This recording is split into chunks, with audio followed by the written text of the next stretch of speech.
Hello, it's me Dan, and in this video I wanted to talk a little bit about how to start any kind of new activity or practice. So my system and any type of self-improvement system or methodology will require you to go through a bunch of practices. You need to start doing things in order to achieve the improvements that the system or modality is looking to give you. So because there are so many practices in my system, I thought it'd be a good idea to sort of lay the foundation for some things to keep in mind when you're starting a new practice. So the first thing is that you need a goal, and the more specific the goal, the better. When I was younger, I had a lot of times where my friends would ask for my help with starting to work out and go to the gym, and they wanted to go to the gym with me and have me help them with stuff, and they didn't really have clear goals in mind. And in fact, when I started working out many years ago, I didn't have very clear goals in mind, and my vague goals got vague results. So similarly, if you have very clear, direct, sharp goals, you'll get very clear, direct results. And that's what you want. So keep that in mind. The goals that you set has a direct effect on the results you achieve. Now, more on the topic of goals is also the fact that it sort of synergizes your whole energy. It sort of gives your whole being something to hone in on. And it sort of happens very subtly and behind the scenes, but it's very much real, and you'll really notice a difference if you go through a workout one time where you don't have a goal and one time where you do. So on that note, this idea of having a goal applies to your big picture. What are your large goals for doing this practice at all? But it also applies for individual sessions. For an individual focusing session, think about what you're actually trying to achieve, and that will help guide what you actually do, rather than just going, oh, I'm gonna go focus now. I'm gonna go, if you actually focus, say, oh, I want to strengthen my liver and get it functioning very powerfully, it will really just help you in all sorts of ways, and you'll really synergize and hone in on what you're trying to achieve. So the first thing, starting a new practice, is goals. The second thing is to start very gradually, ease into it, okay?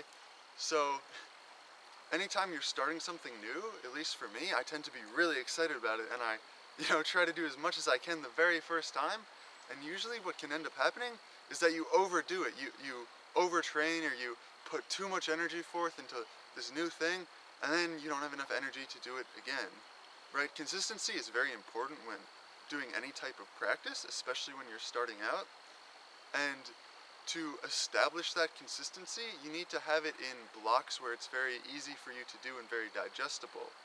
Along the lines of being consistent with something, if something's enjoyable, you'll do it more. And if you do something too hard to the point where you're feeling burnt out the very first time, it's hard to want to go back and do it again. If you're trying to eat new healthy foods for the first time and you're not immediately adjusted to the taste and you're not crazy about it, eating, 3 pounds of it isn't going to make you want to go back and do it again. But if you have little bits with something you already like, that might help you ease into it. And that applies, of course, for stillness practices, internal focusing, or movement practices as well. So you have goals and easing into it so that you can do it consistently and you enjoy it.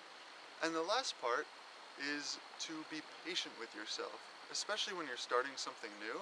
And the more new the thing is, the longer it will take for your body to adapt and for you to actually start growing in the direction you're trying to stimulate and grow yourself in. So this sort of brings up a very pertinent example of, you can say you're lifting weights, and that's one of the types of practices you're doing for certain stimulation, and you get sort of impatient with the amount of weight that you're able to do for a certain movement. And so then you try to, say, oh, well, I've been doing it, so I want to show that I've been stronger, so I move up to a higher weight, and then you don't do it as well, or you hurt yourself, or anything like that.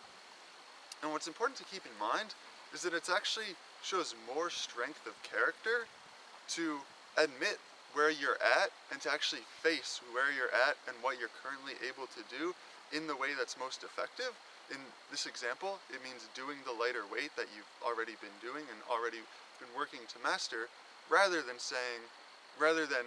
not accepting where you are and trying to get ahead of yourself and effectively risking injury or just not being able to get as much out of it. Along that note, and this is sort of a topic that I'll cover more in depth in another video, is that performance doesn't equal growth. Okay, so just because you're lifting more, keeping with the same example, just because you're lifting more weight doesn't mean that it's stimulating your body to grow more. Okay, there's more than one metric and one quality that goes into how your body is stimulated to grow. And of course, again, this applies to other types of practices as well.